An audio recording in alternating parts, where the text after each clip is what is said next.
Okay, welcome everybody. My name is Daniel Carroll and I look after media and comms at Master Plumbers. And welcome to presentation on behalf of Master Plumbers Australia and New Zealand. We run a digital champions program that aims to teach all of our members across the country and New Zealand about all things digital. So today I'm going to be presenting to you and sharing some pearls of wisdom around the subject of Google and how it applies to your business. Now, before I get into the main presentation, I just wanted to run through some housekeeping items for today's presentation. Right off the top, I'll let you know that this presentation has been recorded. So if you want to go back over something at a later date or share this with a colleague or friend, feel free to pass on the link when it is sent out to you afterwards. Now, I'm keen to hear from everyone. If I'm able to help you in any way, just yell out. I don't think there's a chat function enabled at the moment, but feel free to use the Q&A box there, which I've now opened. And although all the guests are muted, I do encourage you to use the Q&A function there to send through anything, any questions you have at any time. And I'll do my best to answer all the questions. And if I don't have the answer for you straight up, I'll get back to you at the conclusion of the presentation. Okay, now, before we go any further, I just want to address the elephant in the room, Google versus the Australian government. So you might be familiar with the situation involving Google and the Australian government at the moment that's currently simmering away in the background. Basically, Australia wants Google to pay for displaying local media content. And in return, Google has threatened to disable its search engine in the country, which is pretty big. Now, Australia's proposed a bill that would oblige Google, Facebook, and those types of companies that use a lot of Australian media content to pay license fees to Australian media companies for sharing any of their content. If they were to not agree with that, they would, Google and Facebook and the like, would incur millions of dollars of fines. Now, in response, Google has threatened to block Australian users from accessing any of its search engines should the bill be passed into law. Google and Facebook make billions of dollars in advertising revenue when serving results from media content. And basically, the media companies in Australia and around the world for that matter, want a bigger slice of the pie. So they're missing out a lot of revenue there. Google said it's willing to negotiate with the publishers over paying license fees for the content, but they argue that Australia's proposed laws are going a bit too far. So as is evidenced by the GIF there on the screen, it's turned into a bit of a standoff with each party refusing to back down, and the Australian government effectively calling Google's bluff to withdraw their services for Australian users, which I think you'd all agree would be a bit of a disaster. In following the news through the papers of late, as of this week, the papers are reporting that there is a little bit of movement at the station and some deals between the major publishers have already begun to be negotiated. I read something actually about an hour ago that there are some companies, I think 7 News was one of the big ones to go first, and they've signed off on a bit of a deal, but all of these deals are contingent to the laws, whether or not they go ahead. So the deals might be written, but if the government still go ahead with the laws as they are, I think those contracts will be ripped up pretty quickly. But yeah, it's a bit of a watch this space situation. But in my opinion, I think there's a little bit too much at stake for Google to walk away from such a big market. So I think we should be okay, but we'll cross our fingers on that one. Now, as we just said, Google's pretty big, pretty huge. Everyone uses Google. Some of you may have tuned in last week to the webinar about websites, and in that presentation, I raised the importance of Google. When we want to learn something, when we want to find the answer to a question, we ask. We ask our friends, we ask our co-workers, but most of all, we ask Google. Like, hey, Google, is Tupac really dead? Or can you put a draw four on top of another draw four in Uno? You know, all the important questions. And just to give you a little bit of a insight, I went and did some research on the top 10 list of Google searches in Australia from last year. Number one's the US election. Number two, coronavirus. Then NBA, Zoom, which is a big one for last year, as is coronavirus, the next one. Kobe Bryant, weather tomorrow, fires near us, coronavirus Victoria, and last on the top 10 is Trump versus Biden. Now, there you go. Some pretty interesting search results. And it's always very curious to see how these results differ from country to country. You'll be surprised at what some countries are searching for. As of Jan 2021, Google has almost 92% of the worldwide search engine market share. When you come to Australia, that goes up to about 94.45. Now, on average, Google processes over 63,000 search queries every second, and this translates into approximately 3.8 million searches each minute, 220 million searches per hour, and 5.5 billion searches a day. So extrapolate that out to a year, and that is 2 trillion searches. That's a lot. It just goes to show you how powerful Google is and how everyone uses Google to find stuff.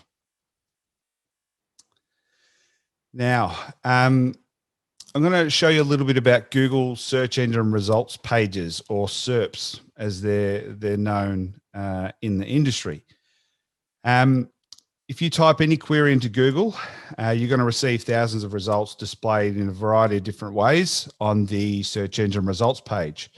And although Google has been evolving this format on its search results for many years, when you go there, many people still don't understand the distinction between all the different ways that Google displays information on these pages.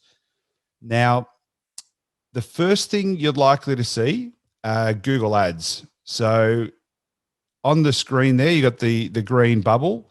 Google Ads are usually the top couple of listings, and they used to be called AdWords, and they're referred to as sponsored results as well. So they'll appear at the top, and these results look similar to the other organic results, but you can distinguish these from the others. There'll be a black bold ad logo, or just AD in front of the website link.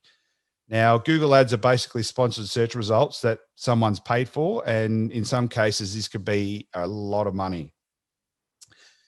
Google Ads is a whole new ball game. So if you're interested in that for your business, I suggest you have a little bit of a poke around the internet for some of the pretty good free info that's around about doing this properly. There are some people that dedicate their lives to being good at Google Ads and sponsored results. So there is a little bit of an art to it. Next up, you're likely to notice the local results, which is also referred to as the sometimes the local SEO 3-pack. Now, this is the method Google uses to display what it deems to be the top 3 results for local search engine results pages. And it uses the user's location, whether it be from their phone or digital device or their computer, to make the search relevant to the location where the user has submitted the query. Now, it's an excellent position to be for any local business looking to drive more foot traffic. And you're probably going to be asking, how can I optimize for the local SEO 3-pack? How can I get in those 3 listings? Well, it is possible, but there's nothing that you can do that can definitively guarantee that you get in that listing. You can increase your chances by appearing in that list by optimizing your local listing, which we're going to get to a little bit later. But the first thing you'll need to do is claim your local listing through Google My Business, which we're going to get to later. But once you've claimed your listing, you want to fill out all of the information on it as best you can. You'll need to verify all information like your name, address, make sure it's correct. Make sure you have photos on your listing, And when you've compiled your complete listing, it'll boost your engagement and therefore drive up your local listing. It's a great way to help you appear on the local SEO 3-pack. Local results appear when someone searches for a business in a particular geographic area. So, for example, if a user searches for, barbershop or barbershop near me, Google will aim to display the businesses that offer that service within the searches area based on where they are in the world. It's especially relevant for users conducting searches on, as I said before, on the mobile devices, which is pretty much mobile device is likely how a huge percentage of people are going to be finding you. So it's important to keep that in the back of your mind whenever you're doing something online, and it's growing every day. Next, if you haven't already, you're probably noticing what's happening off to the right-hand side. So you've got the blue bubble there, the knowledge panel. You're not always going to get something on that side of the page, but knowledge panels appear in the top right corner of your search engine results page when someone searches for entities like brands, organizations, public figures, that type of stuff. Now, the purpose of the knowledge panel is to provide users with a quick summary of the information available on the topic based on what Google can understand from the quick scrape it does of the internet. So these pages are automatically generated by Google and pull information from all sorts of spaces. For most people and subjects, it's going to be something like Wikipedia. But if you've got your own web presence, like a website or whatever, that's going to be where it gets the majority of the info from. For most businesses and organizations, the applicable panel will be in the form of a business profile, which I'll show you shortly. And these things, the great thing about these things is they're really powerful and they're free, and they'll display information about your business on both Google Search and Google Maps, which is another great way that people can find you now. The type of information displayed in the business profile knowledge panel can include all sorts of stuff, including your location and contact info, as well as what times you're open, the services you provide, any photos from inside or around your business. And most important of all, you've got your Google reviews, which I'll show you a little bit later how important they are.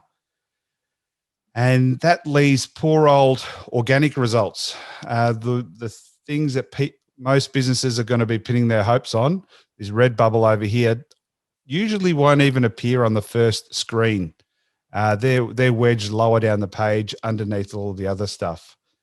And they're going to be lingering towards the bottom of the page before you're fed a few more ads to close up with. Now, the Google search results are the classic listings that display all the relevant pages for any given search. They appear below the ads and the local results, and they're ranked based on Google search algorithms, which determine page relevance for any given query. So this will have expertise of sources, relevance and usability of pages, and your location and settings. Businesses do not need to pay Google to show up in these results. And if anyone tells you otherwise, that's a bit of a fib, because there is nothing that can influence your organic results other than what Google can find out about your page. There are a few other things that may appear on a results page from time to time, but these are pretty much the main ones that will be most relevant to a business. Now, I've got a couple of examples here that'll show you just some things to consider when you're doing your searches. It'll just when you look at them at first glance, they're very similar. Each one of them has the word plumber in it, but I'll just go through and demonstrate how each of the terms and how they're phrased will affect each search result. So the first one we'll do is we'll click on plumber.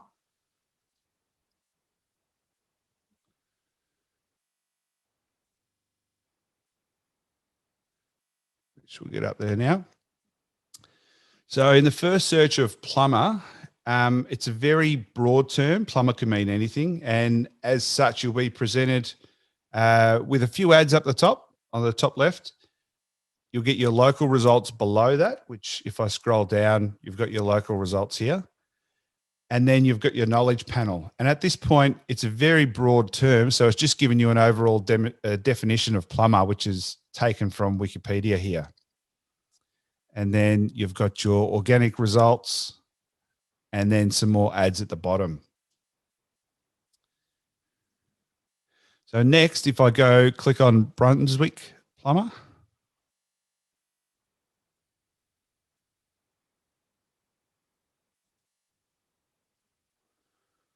Having a bit of problem getting to that one. Now, Brunswick Plumber is a little bit more descriptive. And because Google has more info about where you are, where and what you're looking for, it's going to be presenting you with some more specific information. So rather than just plumber, it's got an idea of the location you're looking for. So it started presenting things that are relevant to your search. Brunswick Plumber is not really going to come up with any knowledge panels because it's not much of a topic in itself. Then you've got your organic results down to the bottom before you get into some more ads. Lastly, we'll go back. Lastly, we've got Master Plumbers.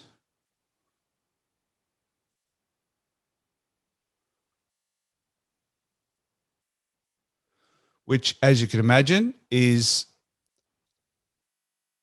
a very specific search term. And as such, you're going to be presented with specific information. So on the right-hand side, you've got the knowledge panel, which is the business listing of Master Plumbers. You've got all the Google reviews, you've got your address, open hours, all of that sort of stuff.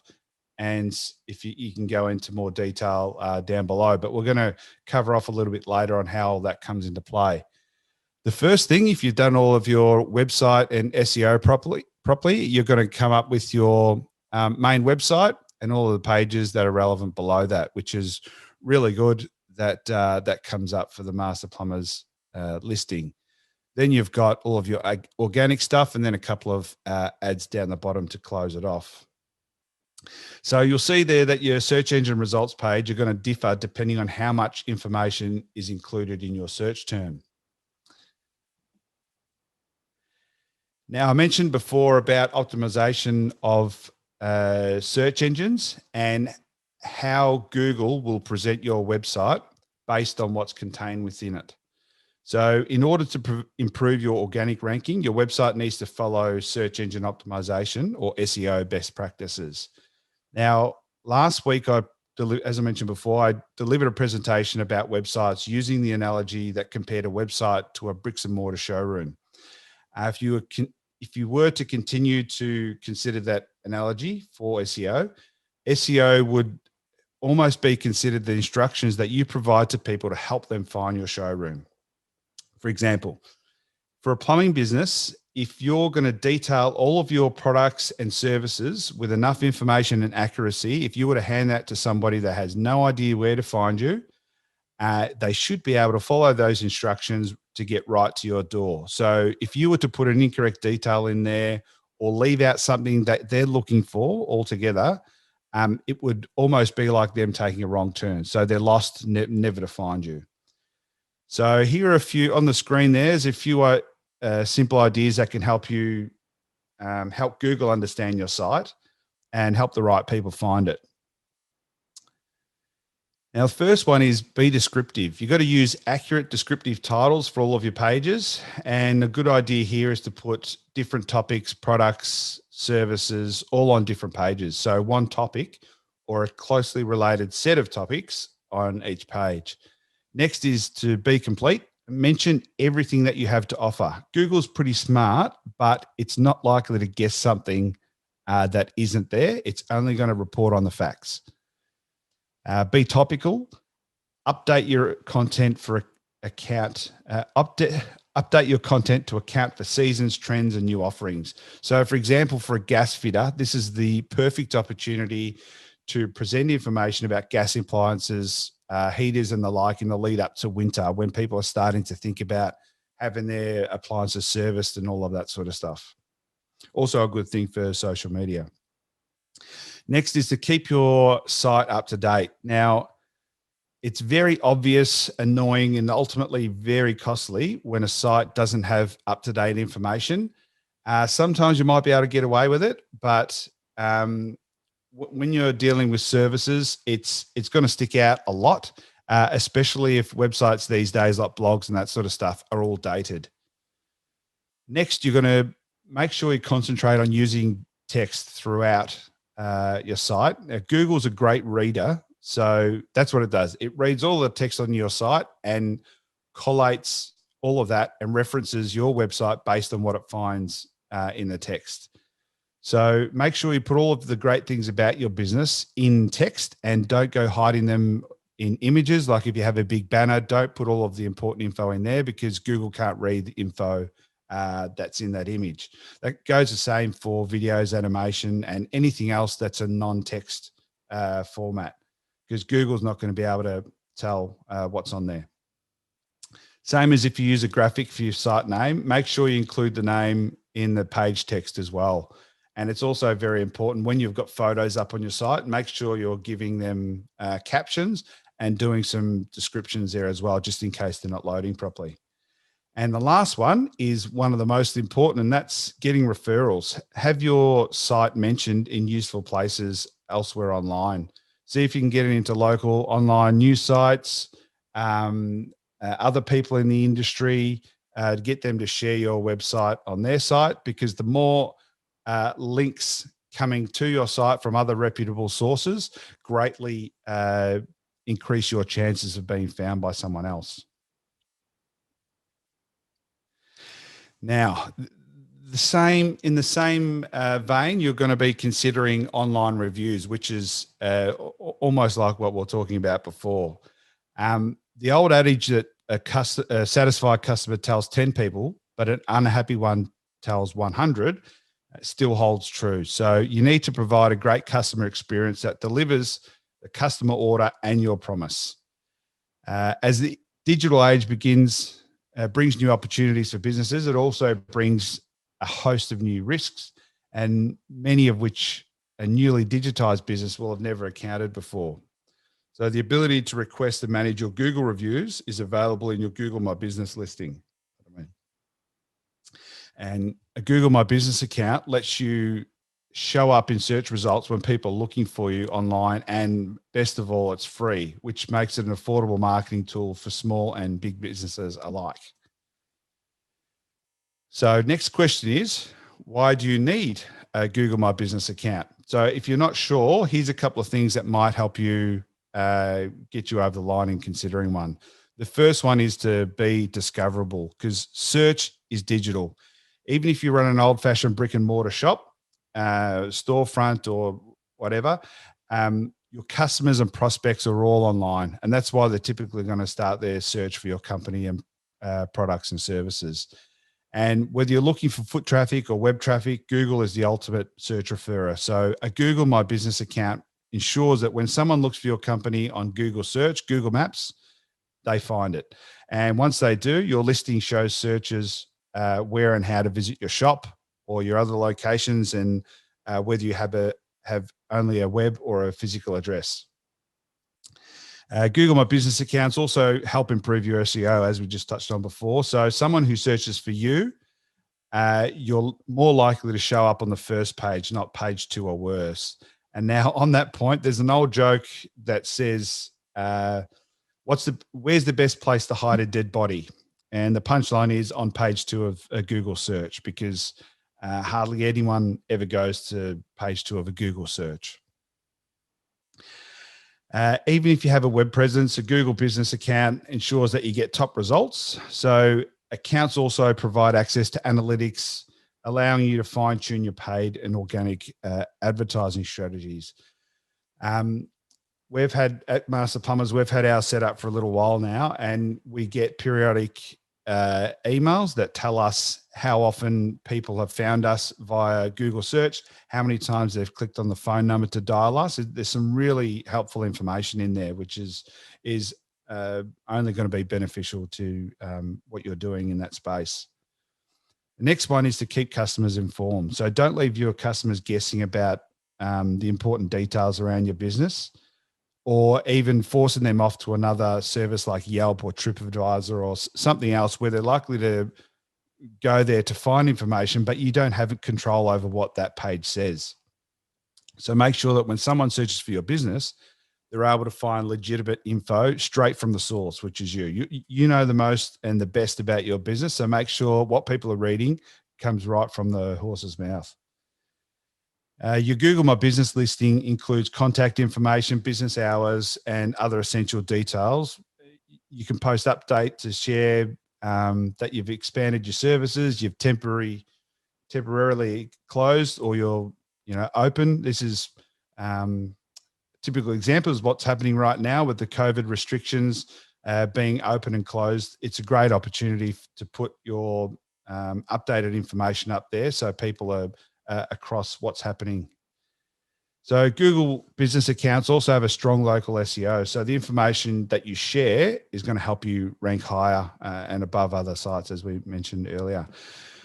And of course, we all know that misinformation can lead to bad customer experiences and missed opportunities. So imagine the letdown a customer feels when they've gone a long way or they've gone out of their way to visit you, only to find out that the store's closed. Like if you go to a restaurant, you're really looking forward to going to a restaurant, and then you get there and the doors are closed for some reason. Or on the other hand, maybe you are open, but a prospective customer chose someone else because that information wasn't available. It was a once-off or something like that. Now, overall, Google My Business account is going to help you keep the customers informed. It's just another thing to add to your online marketing strategy in line with Facebook and everything else. That's going to tie together and help give people the most up-to-date information. Last of all, it's going to boost consumer confidence. So a Google My Business profile lends credibility to your company. Everyone's after social proof these days, and customers are 70% more likely to visit businesses with a Google My Business listing. Another study has found out that businesses with complete listings on Google are twice as likely to earn trust from their customers because they're able to find out so much information and get reviews all in the one place. That's mainly because trust is a key factor when it comes to making a purchase decision. And the more confident consumer feels, the more likely they are to buy, of course. So the credibility gained from Google is enough to sway people. It's said to be 38% more likely to visit your store and 29% more likely to buy something. So the Google My Business reviews are going to help build trust across the community, and research by Google themselves find that 88% of consumers trust online reviews as much as personal recommendations. Now, in the space of online reviews, it can get a bit messy, but for the most part, it's a very reliable way of getting insight into how other people have experienced a service or a company in general. So, let's take a look at how easy it is to set up an account. So I'm going to set up an account for Plumbing Apprentices Victoria, which is part of Master Plumbers. It's our GTO, our group training organisation. So you go to Google My Business. So it's www.google.com/business, and then you sign in. If you're going to need a Google account to proceed with this one, and if you don't, you just start up with one on the spot. So what I'm going to do is I'm going to click on Manage Now and start up a new one. So I'll click on my account here.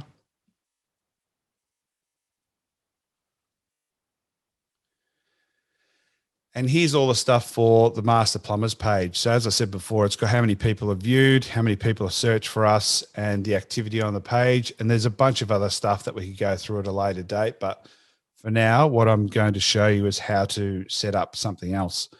So the beauty about this is that if you have a few different businesses, you can add as many as you need. So what I'm going to do is add a new business. I'm going to type in the business name.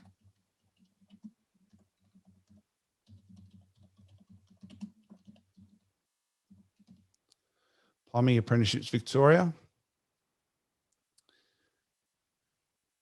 Click on next. Choose the category that best fits your business.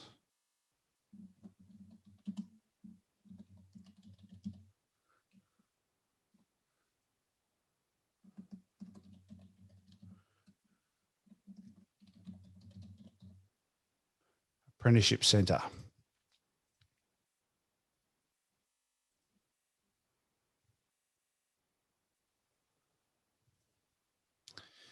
Do you want to add a location customers can visit? Yes, we do. We want to put in the address. What is the address? The address is Unit 16 of 306 Albert Street,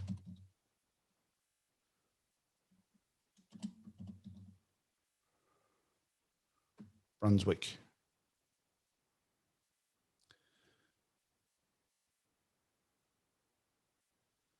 So that doesn't match there. Do you also serve customers outside this location? No, I don't. So I'll put in a phone number as well.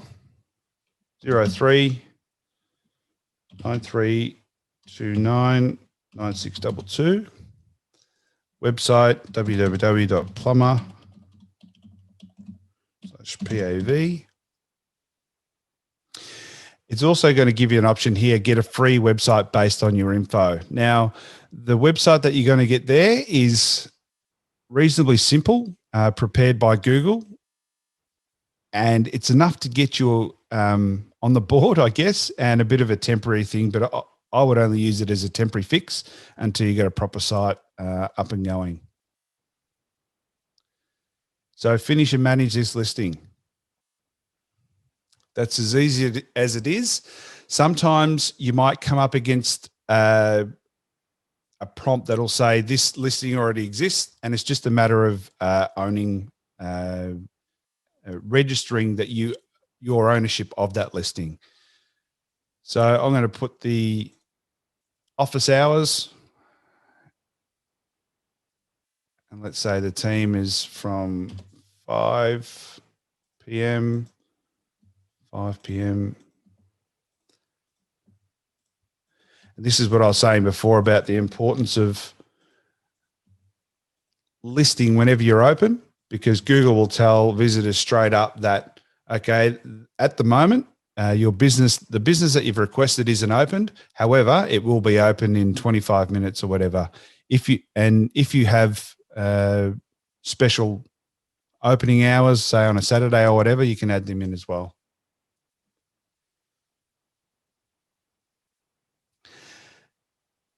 Add messaging. We'll skip that one. We'll save it actually. Let customers find out more about your business. Oh.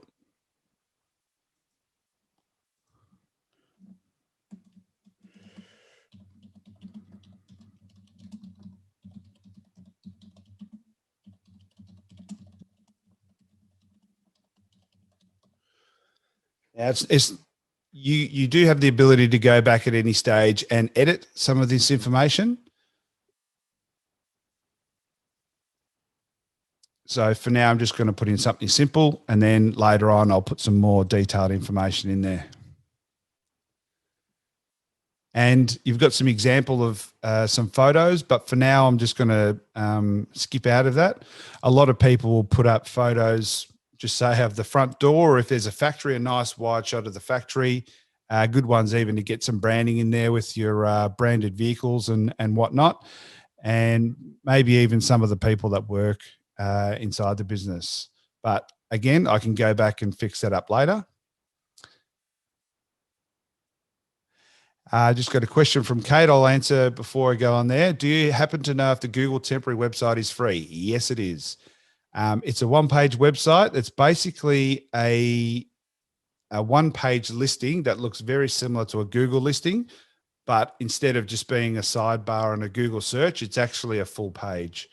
So as I said before, it's a very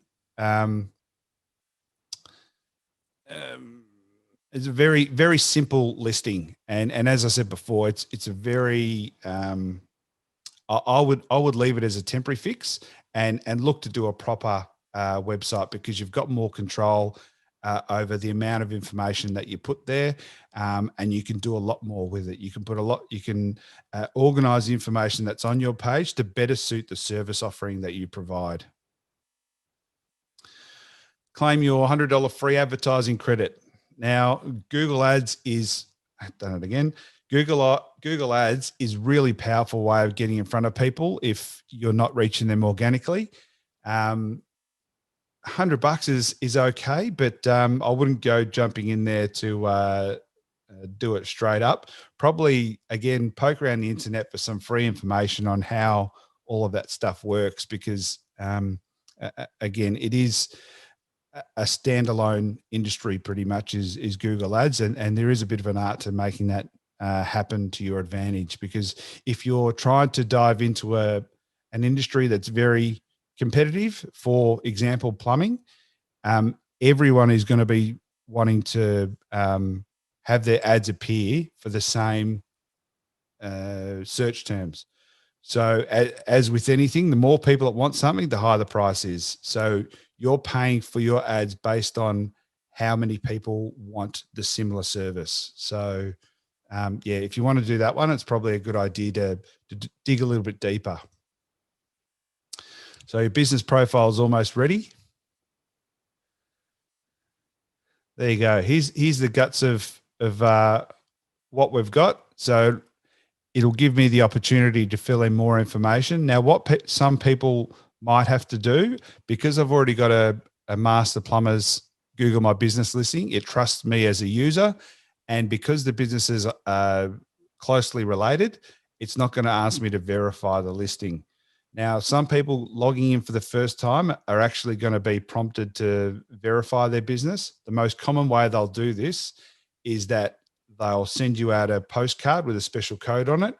You log back in here and verify your listing using that code. So that's how it knows the person behind the computer is actually a person and not a robot or whatever trying to launch all these phony listings. Now, it can take a little bit of time, but with the postcards, it's usually about 1 to 2 weeks to arrive. But while you wait, it gives you the opportunity to fine tune your listing and make sure all the information is up there.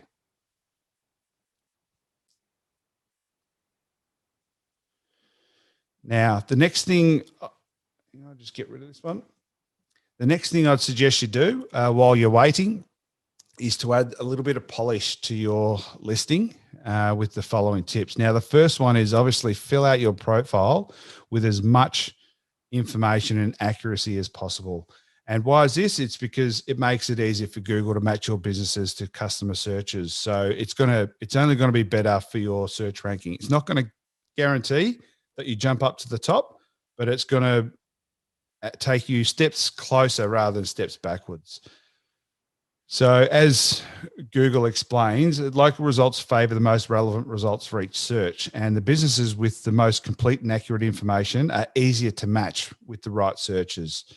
So fill out all the details, the category, the attributes, all of that sort of stuff, and try and concentrate on keywords where possible. Put yourself in the shoes of somebody looking for you. What are they going to be typing into Google? Is it going to be gas fitter, plumber in Brunswick, any of that sort of stuff? Try and tie in all of those things into the content on your website.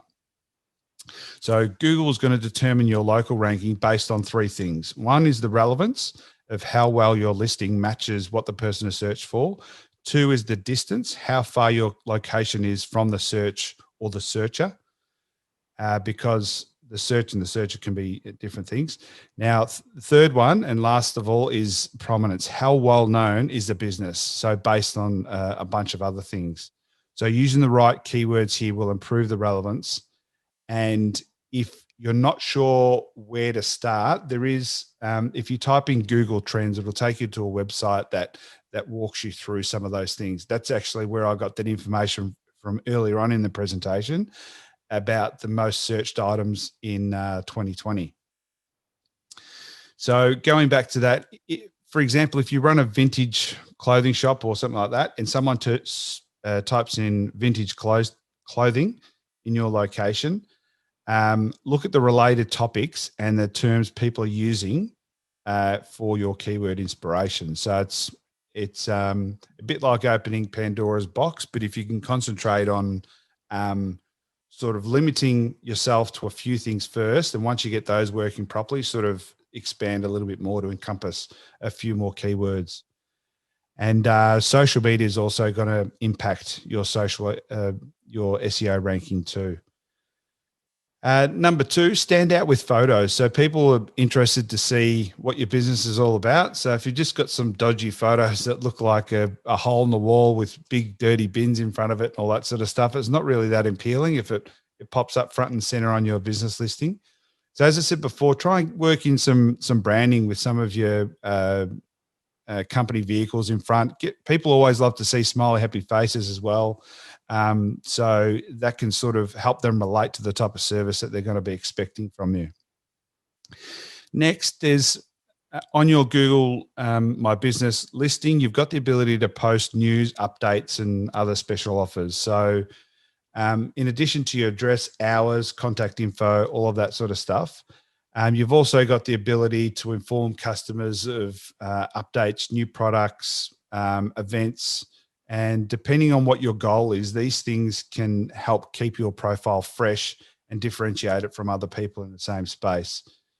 So it's also, think about the things that are going to encourage people to go and visit your physical or your digital storefront. Number 4 is to add special features and attributes to your listing. So there's special features that are available for Google accounts, depending on the category that you've chosen. So, for example, service-oriented businesses can display, menus and have a booking button, so you can go in and book a reservation online without having to go through the website and whatnot. So it's a pretty handy thing to have when you think from the perspective of a restaurant.